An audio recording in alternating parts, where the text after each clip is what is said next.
अभी थोड़ी ही वक्त में साउथ इंडस्ट्री कितनी ग्रोथ कर चुकी है ये तो हम सभी जानते हैं। 2019 में जब आप जूनियर एनटीआर की फिल्मों को टीवी पर देखते थे, क्या तब आपने सोचा था कि ये बंदा एक दिन ऋतिक रोशन के साथ स्क्रीन शेयर करेगा?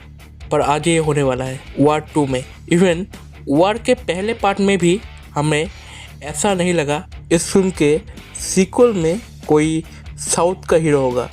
पर कैसे बाकी के रीजनल इंडस्ट्रीज को इतना पीछे छोड़कर साउथ इतना आगे बढ़ गया है, इन सब में से मैं मलयालम इंडस्ट्री को थोड़ा दूर रखूंगा, क्योंकि वो लोग कोई फॉर्मूला मेंटेन करके फिल्में नहीं बनाते।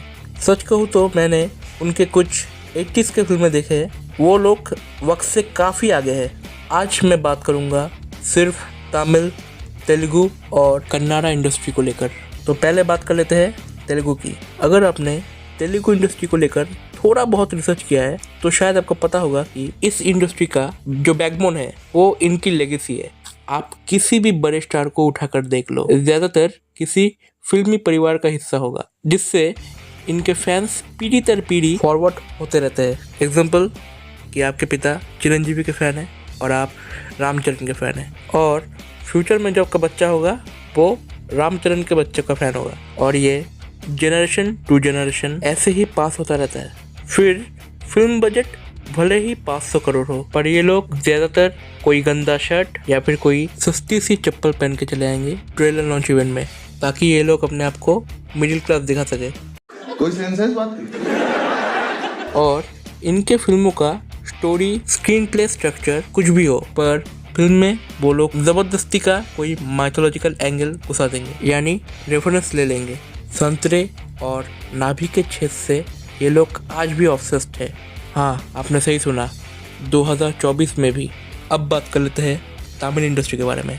यहाँ पे काफ़ी सारे अच्छे एक्टर्स हैं, और इस इंडस्ट्री का जो ऑडियंस है वो लोग काफ़ी ओपन माइंडेड है। ये लोग पुलिस वाली मास एक्शन फिल्म यानी कि सिंघम 3 देख के आते हैं, फिर उसके अगले ही साल ये लोग राजससन, जो एक और पुलिस वाले की कहानी है पर थोड़ा रियलिस्टिक जोन में, वो फिल्म भी अच्छा खासा बॉक्स ऑफिस बटोर लेती है। पर कुछ प्रॉब्लमेटिक चीज़ तो इस इंडस्ट्री में भी है। अभी कुछ साल पहले मेरा एक रिश्तेदार पौंडीचेरी गया हुआ था, वहाँ पे उन्होंने विजय थालापति का एक पोस्टर देखा, तो ऑब्वियसली उनको तमिल तो आती नहीं थी, इसीलिए उन्होंने एक लोकल आदमी से पूछा। फिर उनको पता चला कि विजय किसी शोरूम के ओपनिंग के लिए आने वाले हैं, और यहाँ पे काफ़ी सारे लोग सुबह के 4 बजे से वेट कर रहे हैं। इससे उनका फैन फॉलोइंग पता चलता है। पर कभी कभार ये एक गंदगी लगने लगता है, जब 2 स्टार्स के फैंस एक दूसरे को बेवजह रिप्लाई करने लगते हैं, और मोस्ट ऑफ द टाइम वो लोग हाथापाई में उतर आते हैं। ये अपने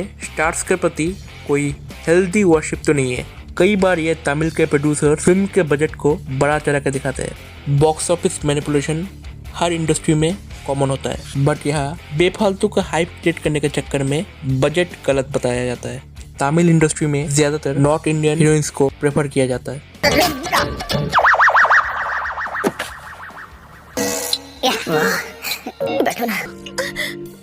just because they have fair complexion, यानी कि गोरा रंग। अब इसे क्या बोलोगे?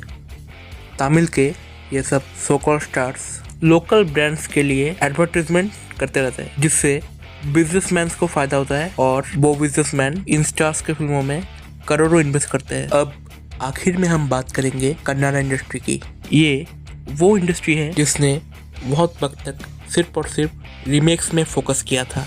बात करें दर्शन और किच्चा सुदीप की, तो ये दोनों रीमेक्स के मामले में ट्रेंड सेटर थे। कई लोग इस इंडस्ट्री को शापित इंडस्ट्री भी बोलते हैं, क्योंकि कई ऐसे स्टार्स जो करियर के पिक में थे उन्होंने दुनिया को अलविदा कह दिया।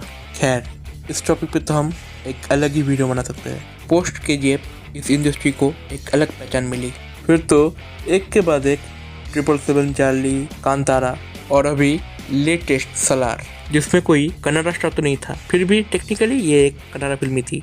इन फिल्मों से साफ हो गया कि कन्नड़ा इंडस्ट्री किसी से कम नहीं है। पर एक इंसिडेंट ने सब कुछ बदल कर दिया।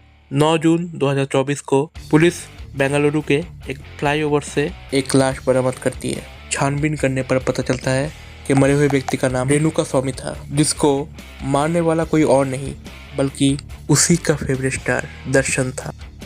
फुल स्टोरी का लिंक मैं आपको डिस्क्रिप्शन में दे दूंगा।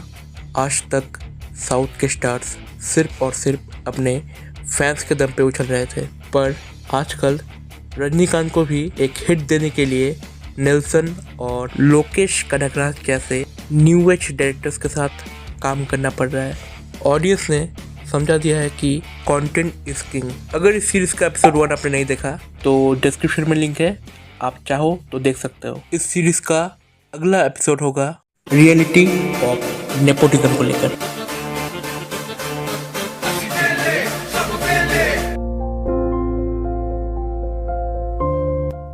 Subscribe Cine 24/7 and press the bell icon for more updates.